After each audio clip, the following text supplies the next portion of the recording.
Hey, what's up, everybody? Welcome back to another video. My name is Paul, Canadian Snowman, and we're back here again with Napoleon from Epic History TV. That's it. And yeah, Napoleon's Revenge.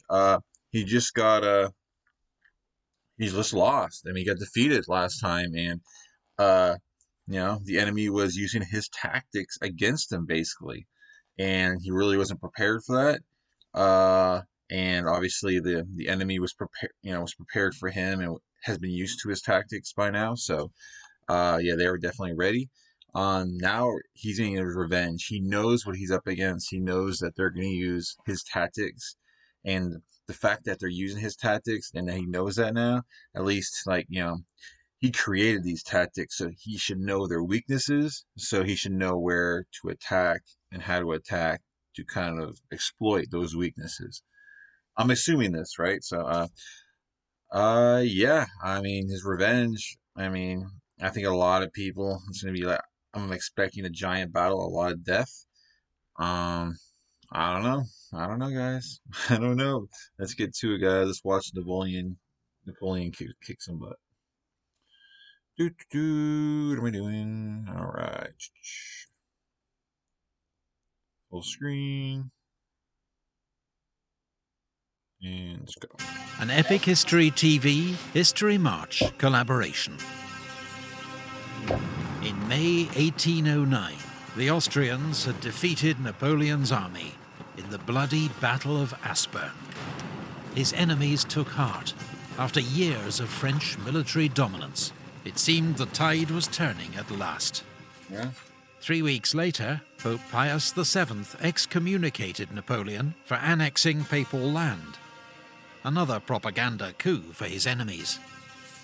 But in the wake of its victory, Austria hesitated, not sure whether to seek peace or continue the war, while Napoleon responded with a hurricane of activity. He summoned reinforcements to join him near Vienna. The Army of Italy, under his stepson Eugène de Beauharnais, and 11th Corps under Marshal Marmont, who'd together driven Archduke John's Austrian army out of North Italy, as well as Marshal Bernadotte's Saxon 9th Corps. Napoleon's army grew from 90,000 to a massive 164,000 men and 544 guns, to take on Charles's army of 128,000 and 414 guns. What?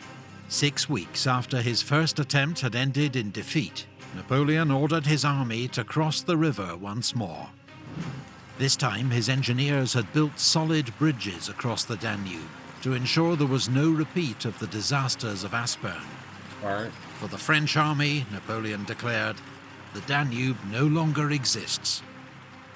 The stage was set for the largest battle yet seen in European history. Largest? If you think our Napoleon series has made you a master of tactics and strategy, put your skills to the test in Vikings War of Clans, generous sponsors of this video. Napoleon's rules of concentration. Like, just to think about, like, history, and this is, like, the largest battle in European history, when, obviously, European history goes way back, obviously, and all the battles that they've had, and this is the biggest. Wow. And you're talking about a lot of people from a lot of countries combined in one area. It's gonna be fun. Battle for dominance alongside up to 3 million other users in a single event. This is that caters for many styles of play. Build your King's War of Clans for supporting this. Sorry, just trying to skip over the ad. Video.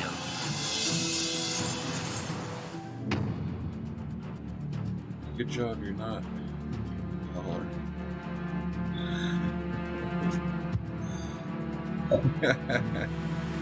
On the evening of the 4th of July, in heavy rain, the French began crossing from the island of Lobau, not towards the devastated villages of Aspern and Essling, but east towards Groß-Enzersdorf, which was soon ablaze from French shells. Archduke Charles had left only a small advance guard to delay the French. By dawn, General Massena's 4th Corps and Oudinot's 2nd Corps were driving those troops back, winning space for the French army to deploy. At 1 p.m, Napoleon was ready to begin his advance across 6 miles of flat cornfields towards the main Austrian position, an escarpment known as the Wagram, 100 meters behind the Russbach stream. As General Lassalle's light cavalry and Massena's 4th Corps swung left to guard the flank, Oudinot's 2nd Corps and Davout's 3rd Corps advanced towards the Wagram.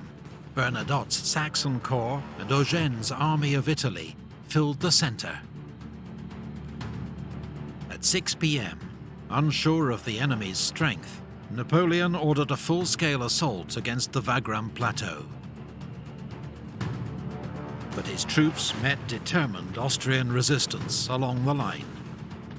By dusk, the Saxon 9th Corps had pushed into the village of Deutsch Wagram.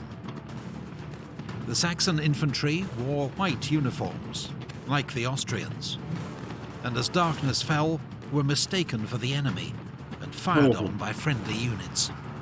The Saxons panicked and fled with heavy losses. Napoleon's attempt at a quick breakthrough had failed. That night, Man, that's gotta be scary, man. Like getting shot by like basically your own side.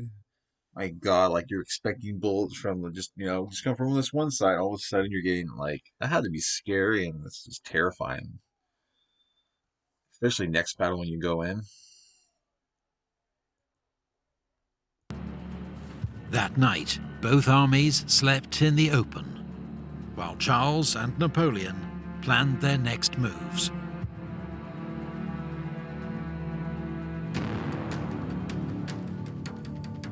Battle of Wagram, Day 2.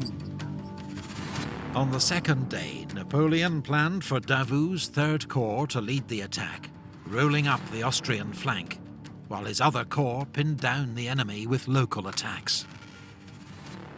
But to the Emperor's fury, he learned that overnight, without orders, Marshal Bernadotte had withdrawn his battered Saxons from Aderklaa, which the Austrians now occupied. Aderklaa was a crucial strongpoint in the centre of the battlefield. Napoleon gave orders for its immediate recapture, but the French and Saxon attack failed, with heavy losses. Wow. The Austrians had their own problems. Archduke Charles, knowing he faced a superior enemy, had decided his only chance of victory lay in an all-out dawn attack. He was relying on his brother, Archduke John, reaching him with 13,000 reinforcements, in time to support the attack on the left. But by dawn, there was still no sign of him.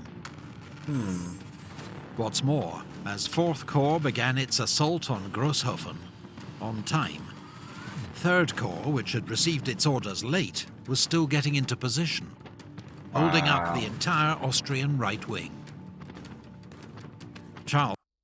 I'm sorry, but this seems like a big blunder, on the Allies' side now, because, man, everyone's attacking at the wrong time. It's just, so far, just looking like disaster right now. Holding up the entire Austrian right wing. Charles had to tell 4th Corps to abort its unsupported attack until the other corps were ready. With the Austrians paralysed by delays, at 10 a.m, Davout began his attack. A fierce infantry battle erupted in the village of Markgraf Neusiedl, while in the fields, dragoons and hussars fought a giant whirling cavalry battle, as each side tried to outflank the other. Davout's corps took the village, though they couldn't stop the Austrians withdrawing to a strong new position on the Wagram escarpment. Meanwhile, a serious threat had developed to Napoleon's left flank and rear. Klenau's 6th Corps had driven back the outnumbered French, with some units advancing as far as Essling, dangerously close to Napoleon's vital river crossings. Napoleon urgently needed to reinforce his left flank, but he was also determined to hold back his reserves for a decisive attack. So he ordered Massena's 4th Corps to march across the battlefield and reinforce the left. A huge redeployment like this, right in front of the enemy, was high risk. So Marshal Bessieres was ordered to lead a cavalry attack straight against the enemy centre. Casualties were high. Even Marshal Bessieres had his horse killed under him, to the alarm of his men. But the enemy was kept busy, while 4th Corps completed its redeployment and forced Klenau's corps to fall back.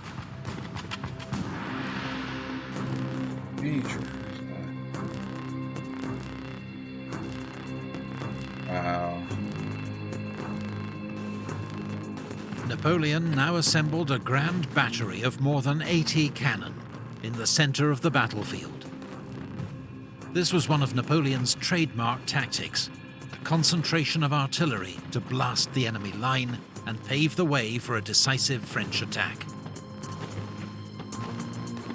The Grand Battery fired an estimated 15,000 rounds, setting light to the cornfields. Around 1 p.m, Napoleon ordered a general attack.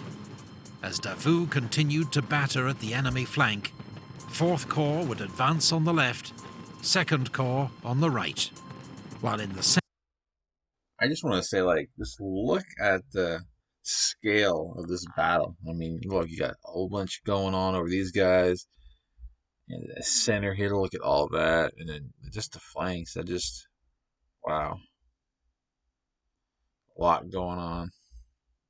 On the right, while in the centre, General MacDonald would lead forward 8,000 men of the Army of Italy, formed up in a giant three-sided square to secure his flanks. But despite the terrible French cannonade, Austrian 3rd Corps and Grenadiers of the Reserve met the French advance with torrential fire. MacDonald's giant square was cut to pieces, its men mowed down en masse by cannon fire, and the attack stalled. But the Austrian army, battered by relentless French attacks, was near breaking point. Every part of the line was under pressure from the French. Archduke Charles, determined above all to keep his army intact, ordered a retreat. So much going on. The Austrian withdrawal was disciplined and well executed. Napoleon had his victory. But his army was also so shattered by fatigue and heavy losses, it was unable to launch any effective pursuit.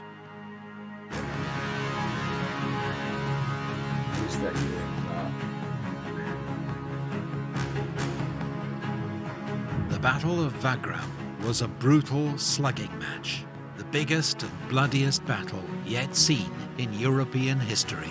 Here we go. French victory came at unprecedented cost. An estimated 37,500 casualties against 41,500 Austrian.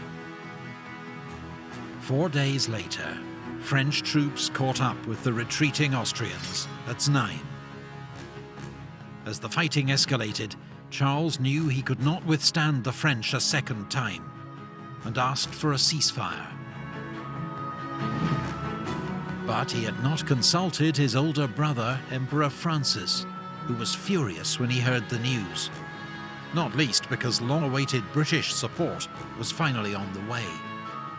3 weeks after the Battle of Znaim, the largest amphibious force Britain had ever assembled, 35 ships of the line and 39,000 troops landed at Walcheren Island on the Scheldt estuary. Its aim was to destroy French shipping and naval stores. But following the successful bombardment and capture of Vlissingen, British commanders let the initiative slip from their grasp. Their force was bottled up by French troops on the marshy Dutch coast, where it was decimated by fever and dysentery. Wow. About 4,000 died. Many more became permanent invalids. The survivors were evacuated back to England in December. Emperor Francis, informed of the British debacle and persuaded by his generals that Austria couldn't fight on, made peace with Napoleon.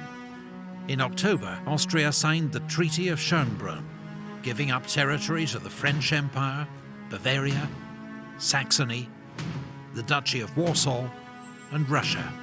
Whoa. In total, the Austrian Empire was stripped of 3.5 million subjects, forced to pay an indemnity, limit its army to 150,000 men, and join Napoleon's continental system, which meant ending all trade with British ships and merchants.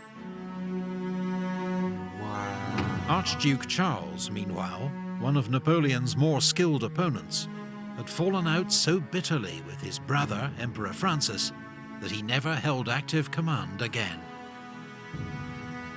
Napoleon had won another crushing victory, but there were worrying signs for the French Emperor. His enemies were learning, while he would increasingly have to rely on young conscripts to fill the gaps left by veterans killed or wounded on campaign. Few could have guessed in 1809, but Napoleon had just fought his last victorious campaign. Really? You can now support Epic History TV by... Man, we got more videos to come. I kind of wish they didn't say that. That's his last major victory. Or last victory. Man, there was a lot. That was a big battle. Like fortunate for him with, like, what happened with the British. Getting bogged down over there. A lot of men lost on both sides. A lot of men. And apparently, the next episode. Next up is Napoleon's Vietnam and Spain. So there's just going to be a lot of hit and runs. I'm guessing it's like Vietnam, a lot of hit and runs, and you just can't claim victory in that kind of scenario. So I guess we're about to witness the downfall and witness the Allies kind of, close up shop and, take them over. We'll see. We'll see. Definitely awesome victory. There's a lot going on, a lot of people, a lot of death. But anyways, another awesome episode by Epic History. Good job, and thank you guys for watching. Please hit that like and subscribe if you haven't yet, guys. I really appreciate it. And another awesome episode. And like I said, we're gonna keep going. We're going back to Spain and see what Napoleon brings in this time. But obviously, I think the Spain's gonna bring a little, gonna be surprising Napoleon a lot here coming up. So, anyways, guys, once again, thank you for watching, and I'll catch you guys in future videos.